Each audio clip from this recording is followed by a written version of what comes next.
আমরা কাউকে ভালোবাসলে ফুল দিই, রব কাউকে ভালোবাসলে কাঁটা দেয়। সুবহানাল্লাহ বলেন আমার ভাইরা। আমরা কাউকে ভালোবাসলে ফুল দিই, রব কাউকে ভালোবাসলে কাঁটা দেয়, কাঁটা কাঁটা। আমরা কাউকে ভালোবাসলে রোদ থেকে টেনে ছায়াতে রাখি, রব কাউকে ভালোবাসলে আগুনের সামনে দাঁড় করায় দেয়। আমরা কাউকে ভালোবাসলে সুস্থতা কামনা করি, রব কাউকে ভালোবাসলে বছরের পর বছর অসুখ দিয়ে বসায় রাখে। আপনি আমি কাউকে ভালোবাসলে উন্মুক্ত জীবন দিই, রব কাউকে ভালোবাসলে ইউসুফ নবীর মতো জেলখানায় বন্দি করে রাখে।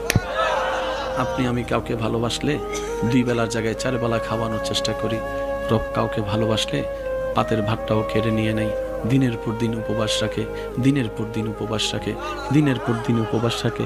একবেলা ভাত আনলে আরেক বেলার ভাতের কোনো খবর থাকে না, নুন আনতে পান্তা ফুরাই, এরকম অবস্থা দেখা যায়। কেন হয়? আল্লাহ তাআলা কোরআনেই সেই জিনিসটা আগামভাবে জানিয়ে দিয়েছেন। আল্লাহ পাক রব্বুল আলামিন বলেছেন, আমি আমার বান্দাদেরকে পরীক্ষা করতেই থাকবো, ভয় দিয়ে, সম্পদ নষ্ট দিয়ে, অভাব দিয়ে, বিভিন্নভাবে আমি পরীক্ষা করতে থাকবো। কেন? এই দুনিয়া শেষ হবে, আখিরাত শেষ হবে না। এই দুনিয়ার শেষ আছে, জান্নাতের শেষ নাই। যারা আমি রবের হবে তাদেরকে আমি ক্ষণস্থায়ী দুনিয়া দিব না, চিরস্থায়ী জান্নাত দান করে দেব, চিরস্থায়ী জান্নাত দান করব।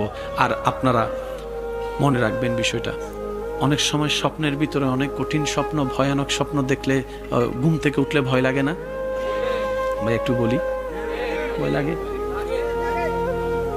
স্বপ্নের ভিতরে? জি জি আমি বুঝতে পারছি না, ঠিক আছে, জি জি অবশ্যই, তাকে একটু সুন্দর করে যাওয়ার ব্যবস্থা করুন। এই বয়সে যে এতক্ষণ বসেছিল এটাও তো অনেক বড় ব্যাপার, এই যে কথা কয় না, অনেক যুবকে তো এই শীতে ঘর থেকে বাইরে হয় না, কোন রকম কষ্ট করে আর ল্যাপটা গায়ে দিয়ে যদি 5-10 মিনিট ল্যাপটা গরম করে, কেউ যদি আয়সা ভিতরে ঠান্ডা হাত পা যদি ঢুকাই দেয়, তাহলে তো যুবকরা কথা বলে না, ঠিক কিনা? কারণ সব নিয়ে কম্প্রোমাইজ আছে। কম্বল দিতে পারতাম না, ল্যাপ দিতে পারতাম, অসম্ভব কথা। 3টা বাজে যদি শীতকালে যদি অনেক মজার ঘুম হইতেছে, এমন সময় একজনে যদি কয়, দোস্ত তোরা 500 টাকা দিব ঘর থেকে বাইরে, তখন হে কইব তোর আমি 1000 টাকা দিব, তুই চুপ করে বসে থাক। অন্য সময় ডাকাতি করতে চুরি লাগে, শীতকালে ডাকাতি করতে কয় 1 বোতল পানি যা আছে বাইর কর, নাহলে পানি মেরে দিব। কথা কয় না, কথা কয় না, কথা কয় না। এরপরও যে আমার মুরব্বী এতক্ষণ আছেন, বসেছিলেন, আল্লাহ পাক ওনার সুস্থতা দান করুন। কি বলেছিলাম ভাইরা? আল্লাহ ভালোবাসলে আর আমাদের ভালোবাসার ধরন এক।